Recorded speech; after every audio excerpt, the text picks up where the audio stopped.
God, I hate this music, but it only means one good thing, and that's like the Gobby One. Katie Hopkins, our friend from, our British friend, is back. How are you?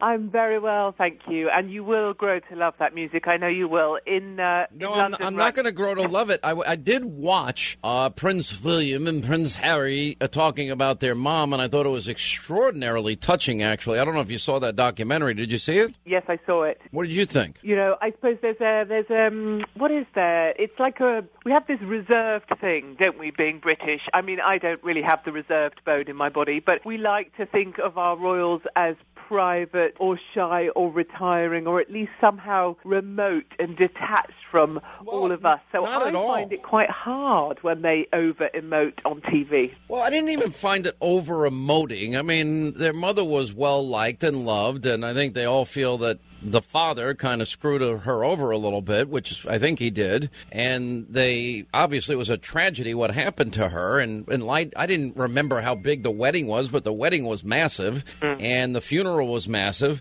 And then here are these two young men that just talk very, very openly and honestly about their mum. Why do you call them mums? Well, like a mummy? What is a mum? What would you call her? Mom. What's up, Ma? Mom. So you have to do like you guys do like I hate to say it. It depends if I was not listening to her. But you want to know how incorrigible I was as a child? Go on. My mum would tell me not to leave the house. And I said, I'm not listening to you. And I'd walk out of the house. How horrible is that? Well, I think it's perfectly acceptable. But yeah, we say mum as in M-U-M. Mum. You say mam as in M-A-M. The way you say it almost makes it sound ridiculous, and I almost like mum better, considering you're mocking the way we say mother. Well, some people say mother and father. I have friends of mine in the South that still refer to mom and dad as yes, ma'am, no, ma'am, yes, sir, no, sir, and I kind of like that, too. I love that. Yeah, I love that, too, but I don't get that. I totally adopted that, so I adopt that here. So anytime someone's kind of pissy with me or not very happy with me or maybe a bit grumpy or being typically British, then I try and kill them with kindness, which is essentially the American just the way I'd treat people. I kill them with kindness. Of course. And then they get the whole shebang. So my daughter's about to be 16. I get the eye roll now, and I'm like, really? I don't want the 16-year-old eye roll. It's annoying as hell. I know. I just pull them up on that direct. So I say, look, I can do that too. And then I roll right back at them. And then I go, yes, ma'am, no, ma'am, all the way to the bank. So, no. The best thing to do with kids today, and I'm not saying I'm parent of the year. What the hell do I know? But, and that's the thing. There's no handbook how to be a parent. I'm sure there are books written, but there's really no handbook. It's kind of learn as you go. But the best weapon I have, now my father's best weapon was called his belt. He used to take it off and rip me to shreds and whack my legs, my arms, and my backside, and he chased me all around the house and around. I remember instances you chasing me around the table. Did you ever get that? Yes, that's so funny. So my mother would kill me if she heard me now, but she used to chase me with a hairbrush. And one time the hairbrush broke, and I remember her saying to me, "Look what you've done now." Right. So yeah, I used to get whacked with a hairbrush. What is the worst thing you did as a kid? I'm no doubt we would have been friends because we were both incorrigible. So the worst secret that I have, and I still haven't told my father this, so it's worth me sharing it with you privately, given that we're just having a private chat between you and I. You have 15 million people, 550 radio stations. I'm sure he won't hear about it. My dad. It's okay. He'll be like demented by the time they catch up with him. So I remember coming home from town really, really late one night. So it was past when my dad said I had to be home, which was like 11 o'clock at night. And I came round the corner with my boyfriend then, Matthew Cornish he was called, and looking up the garden path, looking up towards my house, there, illuminated against the lights of our hallway, was my naked father. Oh, no. Oh, looking out for me down the garden. Your father went out of the house naked? No, he was stood in the hallway, but because there was a backdrop of light, he was like illuminated like this giant naked fat thing looking at me and my boyfriend hiding behind a tree in the garden. All right. And I haven't told him that yet. You know what my father did, because he was an old Navy guy? He'd wear his skivvy shirt, his white T-shirt, and boxer underwear and walk out of the house with that and shorts, or walk out of the house. And, in his older age, he had a nice big stomach, and it was so humiliating. I mean, like, get back in the house. It's embarrassing. But did you kiss this boyfriend? How old was he? Oh, yes, we did. We were 14, but I remember thinking how the heck I was going to get back in the house, given my father was there kind of monopolizing the hallway in his nudity. And so I had to wait for him to go to bed before I could sneak in. So it was all very complicated. But my parents are still alive now. God only knows how. And I guess now that I'm a mum myself, and they say that my second child, my middle child, Poppy, is punishment for me being me, because Poppy is very like me. You see, but the weapons parents have today are very different than the hairbrush for you or the belt for me. Is you just take away your kids' electronics. Yeah, or turn off the Wi-Fi, I found to be particularly effective. So you don't even tell them, you don't mention it. You just go in, turn off your Wi-Fi and let them suffer and then ask if it's broken. I think, children are very much like dogs. So you need to call them by a name that you would use for a dog with one syllable, like George or Mark, and then you run them twice a day and you feed them twice a day. And that's essentially my kind of parenting tips to all new parents. Oh, say that again. You feed them once a day and you what? So you need to, first of all, when you're naming your baby, don't think of something cute. Don't think about what your father was called or your grandfather, any of that nonsense. Just think of a name that sounds really good when you shout. Well, what did you name your kids? I go for things like George or Max. George. By the way, that's really born out of originality there and creativity. It's one syllable. Like Sean. Sean. You can shout that. Why do you say it like that? What are you doing? So you need a one-syllable name for your child. If you're pregnant, bear this in mind. One syllable only. Well, I made my kids' names Irish. I mean, Patrick and Mary Kelly. I mean, can't get any more Irish, can it? Yeah, Mary Kelly, that's you. So how do you shout Mary Kelly when you're MK, get down. Kelly. I go like this. No, MK, get down here. MK. See? Yeah. So, sounds a bit like an automated sort of rifle. But anyway. But the difference between boys and girls is that with my son, I tell him to stop doing something. I could yell and yell and yell and yell and yell, and until I took his PlayStation or his Xbox away, I wouldn't get his attention. And I'm not going to lie, there's been 1 and 2 smashed in my driveway over the years also. And, just to make a point, but it would take a lot to get his attention with my daughter. Hey, I just do that, and she's like in tears. And I feel guilty and horrible. That's so cute. You know what's so sad? I actually think that my son bore the brunt of me being an inexperienced parent more than my daughter. Do you feel that way? I think you're overthinking that. I suspect that you're a fantastic dad, and they love you dearly. No, they think I'm a pain in the neck, and that I'm strict, and that I have very high expectations of what their jobs are. And I don't care what Dad did when he was young. Dad didn't have the parental supervision or opportunities I'm giving you. Do your job. Yes, well, I agree with it. If they think you're strict and a nightmare, then you've done a really good job at being a parent. You try being me. Look, I have 2 girls, and they are 12 and 11, and I don't want to discuss their assets, but let's just put it this way. They have bigger boobs than I do. My little lovely cleaner, she puts away my underwear in my 11-year-old daughter's drawer. That's humiliating. That's the sort of stuff I have to wear, like Granny Janny underwear, like old lady underwear?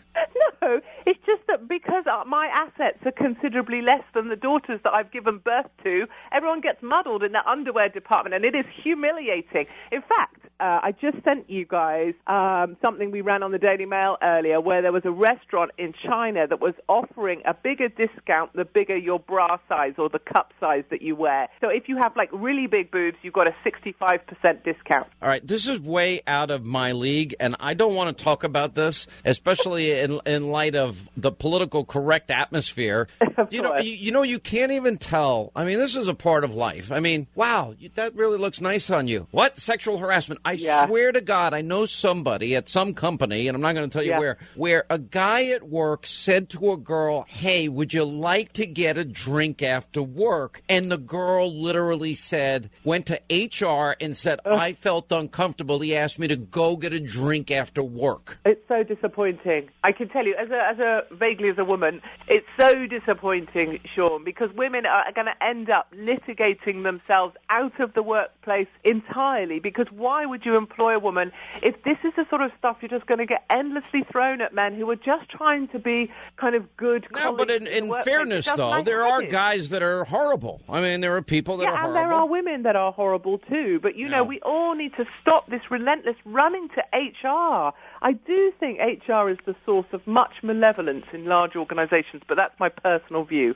I've been to these sessions, so the last time I wouldn't go to the session because I've been there year after year after year. So the guy came to me, and I literally went through. So I can't say this, and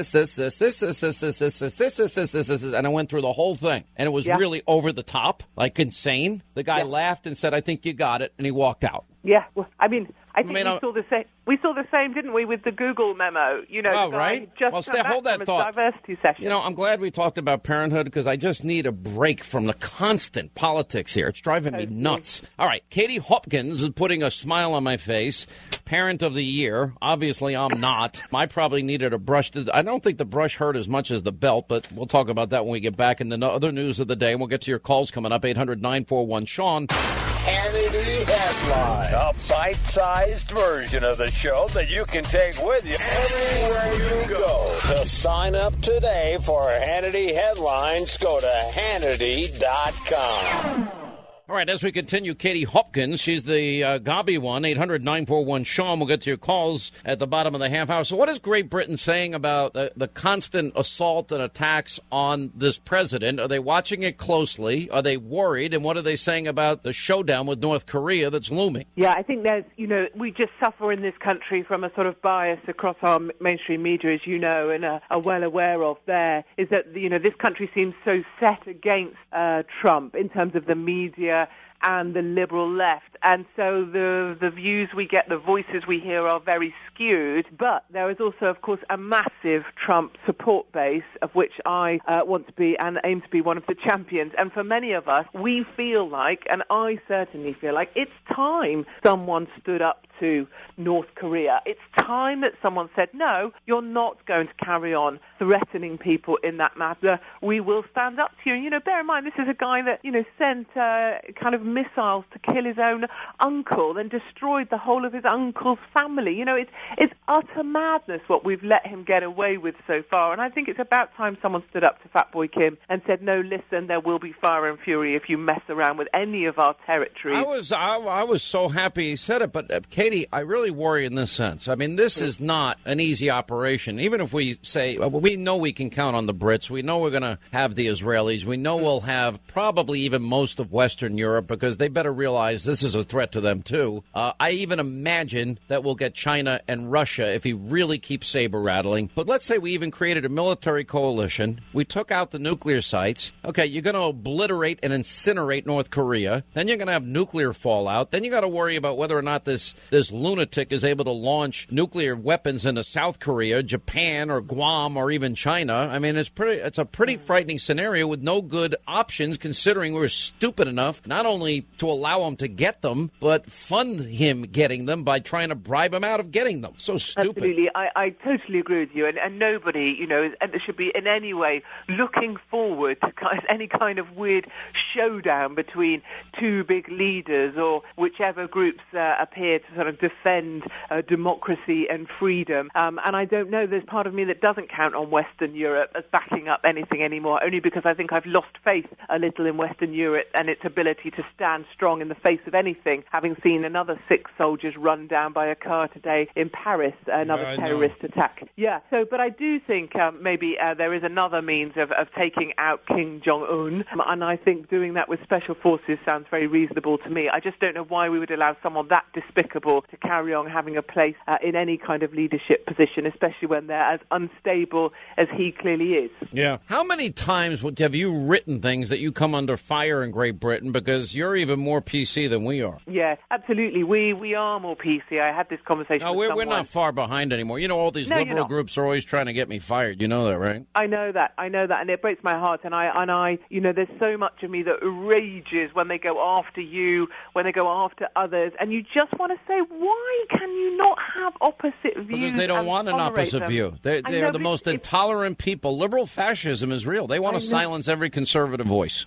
Absolutely, and it does break my heart. And I think there is something really terrifying about watching these voices disappear from social media forums, from Twitter, from YouTube, watching the kind of menacing, overarching Orwellian approach that says if you're from the right, your voice may not be heard, and we're going to bring in these people to police you, when it seems that the real terrorists are left to walk around, without being policed or without being cautioned or without being given warnings, whereas someone like me, just like someone like you, is under fire constantly by the sorts of people that look to silence the opinions that you and I have. All right, we got a break. Katie Hopkins. So one of these days you got to make it to New York, and we'd love to see you in person and put you on the TV show and get to know you a little bit better. Yeah, of course. The Gobby One, Katie Hopkins, she's going to go talk to her mom after this. Quick break, right back, we'll continue.